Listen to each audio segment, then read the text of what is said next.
नमस्कार साथियों, मैं विजय व्यास बाल विद्या मंदिर सीनियर सेकेंडरी स्कूल खत्रीपुरा नागौर के इस ऑनलाइन एजुकेशन प्लेटफॉर्म पर आपका फिर से हार्दिक स्वागत करता हूं। हमारा कल टॉपिक चल रहा था महाजनपद काल का। उसी संदर्भ में अपन आगे बढ़ते हैं और उसी को आगे लेते हैं। देखो कल अपने ये 16 महाजनपद कुछ इस प्रकार थे। सबसे पहला महाजनपद अपने आया था जो अपन ने कहा था कि कबूतर से स्टार्ट करेंगे और वर्तमान भारत से बाहर रहेगा। वो आपके था कंबोज। एक बार मैं आपके सभी महाजनपदों को क्रमानुसार लिख देता हूं, उसके बाद में उनके राजधानियों की चर्चा करते हैं। उसके बाद में जो दूसरा महाजनपद था आपके था वो भी वर्तमान भारत से बाहर था, गांधार। तीसरा महाजनपद था जहां अपन ने राजस्थान से प्रवेश किया था, तो राजस्थान में जो महाजनपद आया था वो आया था मत्स्य। मत्स्य के बाद में जो चौथा महाजनपद आया था मत्स्य में अपन ने कहा था राजस्थान के अंदर कुछ भाग आता है और कुछ भाग राजस्थान से बाहर उत्तर प्रदेश यानी यमुना नदी के तट तक जाता है। वो आपके था सूरसेन। ये लो सूरसेन। उसके बाद में जो पांच अपन ने बात की थी, अपन ने यमुना नदी के पूर्वी भाग के अंदर और गंगा नदी के पूर्वी भाग के क्षेत्र के अंदर बात की थी। एक का नाम था आपके कुरु और 6 नंबर पर आ जाएगा आपके पांचाल।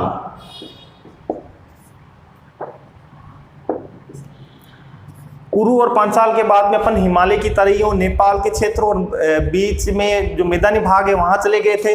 तो उसके अंदर एक आ जाएगा सबसे पहले आपका कौशल।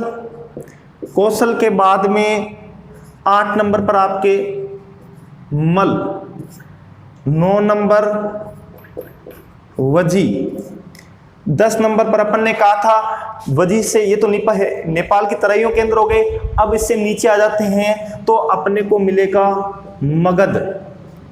मगध के बाद में अपन पूर्वी क्षेत्र के अंदर जाते हैं। 11 नंबर पे अपने यहां लिख देता हूं, 11 नंबर पर आ जाएगा आपके जो पूर्व के अंदर है अंग। 12 नंबर पर आपके आ जाएगा अंग के बाद में अपन आ गया मगध। मगध तो है गंगा नदी के ऊपरी क्षेत्र के अंदर। अब गंगा नदी के निचले क्षेत्र के अंदर चलते हैं, वहां चलेंगे तो मिलेगी अपने को काशी। काशी के बाद में अपने यहां पर गंगा और यमुना के दोआब क्षेत्र के अंदर चलते हैं, वहां मिलेगा आपको वत्स। वत्स के बाद में वस्त्र तो दोआब क्षेत्र में है और यमुना नदी के निचले क्षेत्र के अंदर एक और मिलेगा अपने को चेदी। चेदी के बाद में 15 नंबर पर अपन ने जो बात की थी वो की थी भारत का एकमात्र महाजनपद जो दक्षिणी भारत में अवस्थित था। वो कौन सा है? अस्मक। और अस्मक के बाद में जो अंतिम रह गया अपने मध्य भारत का अवंती। कल अपन ने यहां तक चर्चा कर ली थी और इन सब की मैंने आपको अवस्थिति भी समझाई थी। आज अपन स्टार्टिंग करते हैं इनकी राजधानियों के बारे में। ये 16 महाजनपद है और इनकी राजधानियां एक एक करके पढ़ते हैं। सबसे पहले कंबोज। देखो कंबोज की राजधानी है हाटक। हाटक और एक है आपके राजपुर। दोनों अलग अलग समय पर बनी थी। हाटक याद कैसे रखो, देखो कंबोज के अंदर क्या घोड़े अधिक पाए जाते थे और अपन वहां से घोड़े भी कभी कभार निर्यात करके लाते थे। तो अपन ये कह सकते हैं हाटक को घोड़ों से याद रख सकते हैं। ठीक है, चलो कंबोज की हो गई हाटक। गांधार। गांधार एक क्षेत्र था जहां पर उसकी राजधानी के अंदर विद्या बड़ी प्रसिद्ध थी। तो उस काल में सबसे प्रसिद्ध विद्या कहां की थी? तक्षशिला। तक्षशिला हो गया। उसके बाद में अपने राजस्थान के अंदर आ जाइए। राजस्थान के अंदर मत्स्य जनपद, मत्स्य महाजनपद की राजधानी आ जाएगी आपके विराटनगर। विराटनगर। अगर अपन विराटनगर की बात करेंगे तो वर्तमान बेराट क्षेत्र, जयपुर के आसपास का क्षेत्र बेराट क्षेत्र कहलाता है और वही वर्तमान के अंदर जो विराटनगर है क्षेत्र है। इसके बाद में आ गई सूरसेन। देखो सूरसेन है तो यहां पर अपने इस राजस्थान के अंदर, लेकिन लेकिन ये जो क्षेत्र था राजस्थान के अलावा उत्तर प्रदेश के अंदर भी था। तो ये जो क्षेत्र है इसकी राजधानी हो जाएगी आपके मथुरा। अब यूनानी लोग इसको क्या कहते थे? सूरसेन को सूरसेनोई कहते थे। यूनानी लोग सूरसेन को सूरसेनोई कहा करते थे और मथुरा को मिथोरा। मथुरा को क्या कहते थे? मिथोरा। कौन कहा करते थे? यूनानी लोग। ठीक है, यूनानी लोग मथुरा को मिथोरा और सूरसेन को सूरसेनोई ये कहा करते थे। मथुरा का संबंध जो यदुवंशी है श्री कृष्ण उनसे, कई बार प्रश्न पूछ लिया जाता है यदुवंशी श्री कृष्ण का संबंध किस महाजनपद से? तो जो यदुवंशी श्री कृष्ण है उनका संबंध है सूरसेन महाजनपद से। चलिए आगे। उसके बाद आता है कुरु। कुरु को अपन देखते हैं। कुरु कालांतर में जो आपके पांडव थे उन्होंने राजधानी बसाई थी। कहते हैं कि जब यहाँ पर कुरु और ये कौरवों और पांडवों के अंदर मतभेद चल रहा था तो जो पांडव थे उनको बाहर निकाल दिया गया था। कहा गया था भाई आप 5 गांव लेकर एक अपना क्षेत्र बसा लीजिए। तो भगवान श्री कृष्ण ने इंद्र को कहा कि आप इनकी मदद कीजिए। तो इंद्र ने इनकी राजधानी बसाने में मदद की थी। किसकी? पांडवों की। तो कुरुक्षेत्र किसका था? पांडवों का। राजधानी बसाने में किसने मदद की थी? भाई इंद्र ने की थी। तो नाम रख दिया इंद्रप्रस्थ। क्या नाम रख दिया? इंद्रप्रस्थ नाम रख दिया। ठीक है। उसके बाद पांचाल। अच्छा, पांचाल की कैसे याद रखोगे? पांचाल की याद रखोगे ये 5, ये पांचाल है अपना। इनको मिला दिया, इनको मिलाते ये बन गया सांप। सांप बन गया तो ये बना क्या सांप का? ये बना छत्र। तो ये हो गया आपके अहि छत्र। ये क्या हो गया? अहि छत्र। ये आपके हो गई इस पांचाल की राजधानी। इस पांचाल की राजधानी एक और थी अहि छत्र के अलावा। अब सांप देख लिया, सांप देख लिया तो अपन क्या करेंगे? अपन कांपेंगे। तो कांपेंगे तो सांप देखा तो अहि छत्र। पांचाल से ये पांचाल, पांचाल मिला तो बन गया अहि छत्र। और अहि छत्र को देखा तो अपन कांपने लगे। अपन ये कांपने लगे तो इसी को अपन क्या कह देंगे? कांपिल्य। क्या हो जाएगा? कांपिल्य।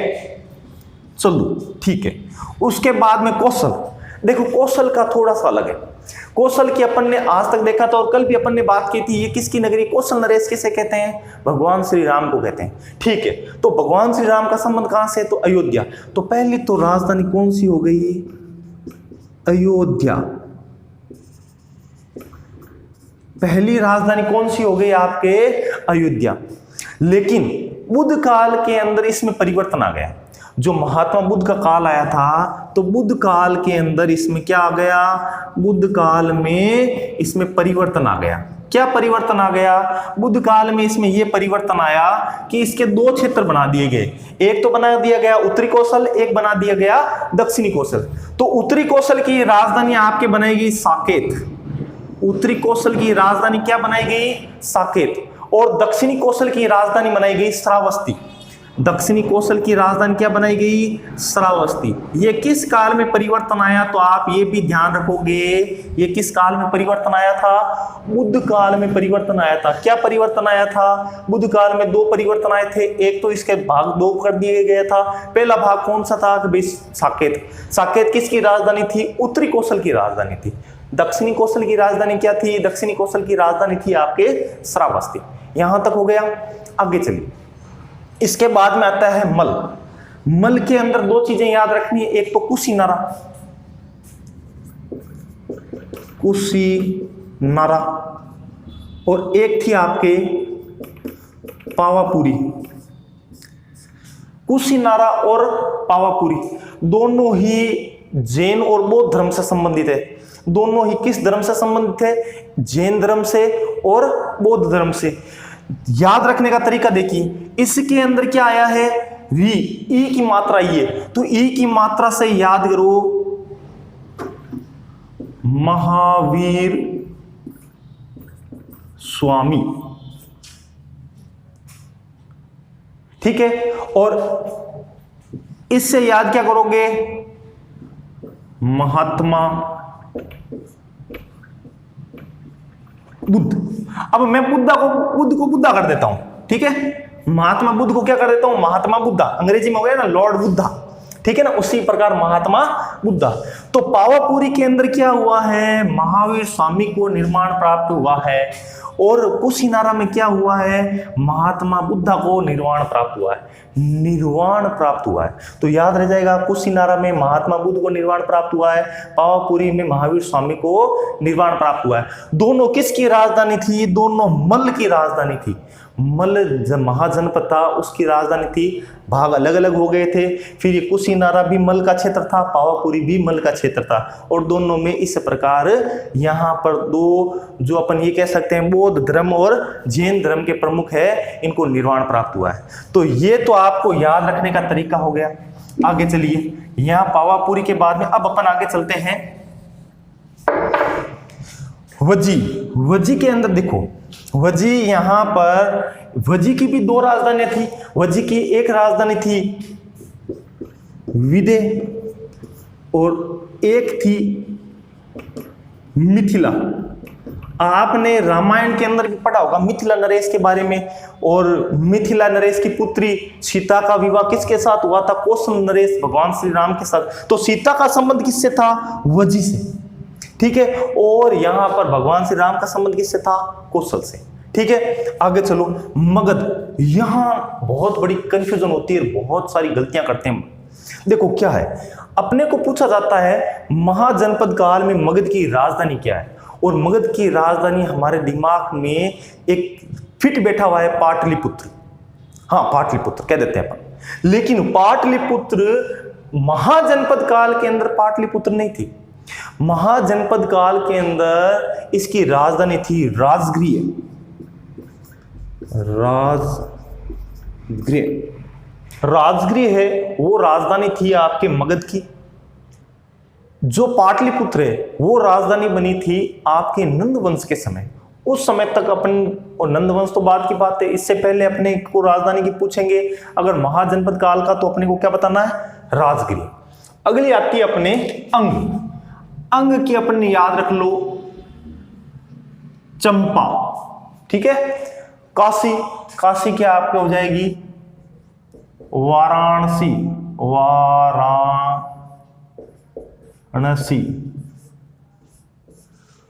वत्स, वत्स की आपकी हो जाएगी कौशांबी, कौशांबी। चेदी, चेदी को आप ऐसे याद रखो, चेदी को चेदी ना बोलकर कहो चेरी, ठीक है। याद रखो, चेरी खाने से शक्ति आएगी, चेरी खाने से शक्ति आएगी। तो चेरी का क्या हो गया, शक्ति। चेदी का क्या हो गया, शक्तिमती। चेदी शक्तिमती, चेदी का क्या हो जाएगा, शक्तिमती। चेरी खाने से शक्ति आएगी, चेदी का शक्तिमती। अस्मक, अस्मक का भी देखो, अपने अस्मक अपन ने कहा था, अस्मक को याद रखने का तरीका क्या हो गया, अस्मक आपके दक्षिणी भारत का एकमात्र महाजनपद है। तो अस्मक के अंदर आप क्या कर दोगे, अस्मक का कर दोगे पोतन, या कई जगह नाम इसका आता है पोटन, दोनों एक ही है। अवंती, अवंती का मैंने कल भी आपको बताया था, सबसे क्षेत्रफल की दृष्टि से सबसे बड़ा महाजनपद कौन सा है आपके, अवंती। तो इसका कौन से हो जाएंगे, तो क्षेत्रफल की दृष्टि से बड़ा है, तो बड़ा है तो इसके भी दो भाग हो जाएंगे। एक भाग कौन सा हो जाएगा, एक भाग आपके चला जाएगा उत्तरी अवंती, एक भाग आ जाएगा आपके दक्षिणी अवंती। उत्तरी अवंती का था उज्जैनी, उज्जैनी, और ये उत्तरी अवंती का हो गया। दक्षिणी अवंती का हो जाएगा महिष्मती, महिष्मती। हाँ बिल्कुल वही महिष्मती जिसके साम्राज्य के बारे में आपने बाहुबली फिल्म के अंदर सुना था, ये वही महिष्मती, ठीक है। तो अवंती का क्या हो जाएगा, उज्जैनी और महिष्मती। ये अपने 16 महाजनपद और महाजनपदों की राजधानियां थी। एक बार मैं वापस रिपीट करता हूं, ध्यान से सुनना। सबसे पहला कंबोज, कंबोज की क्या हो जाएगी, कंबोज में क्या प्रसिद्ध है, घोड़े, घोड़े से क्या हो जाएगा हाटक और राजपूत, ठीक है। आगे देखेंगे गांधार, गांधार की कौन सी है, तक्षशिला। तक्षशिला के बाद में अपन आ गए राजस्थान के अंदर, सबसे पहले आया मत्स्य, मत्स्य की कौन सी मिलेगी? मत्स्य की मिलेगी अपने को विराटनगर। विराटनगर के बाद में आ गए अपने सूरसेन, सूरसेन की आ गई अपने मथुरा। उसके बाद में अपने ऊपर की ओर चले कुरु और पांचाल। कुरु की राजधानी इंद्र ने बसाई थी, इंद्रप्रस्थ। उसके बाद पांचाल, पांचाल का ये याद रखना है, वापस हाथ इकट्ठा करते ही छत्र बन जाएगा तो क्या हो जाएगा? अहिछत्र। और सांप को देखते हैं अपन कांपने लगते हैं तो कांपिल्य, ये हो जाएगा। उसके बाद में आपके आ जाएगा कौशल, हिमालय की तराइयों में चलेंगे। कौशल, कौशल की पहले तो थी अयोध्या।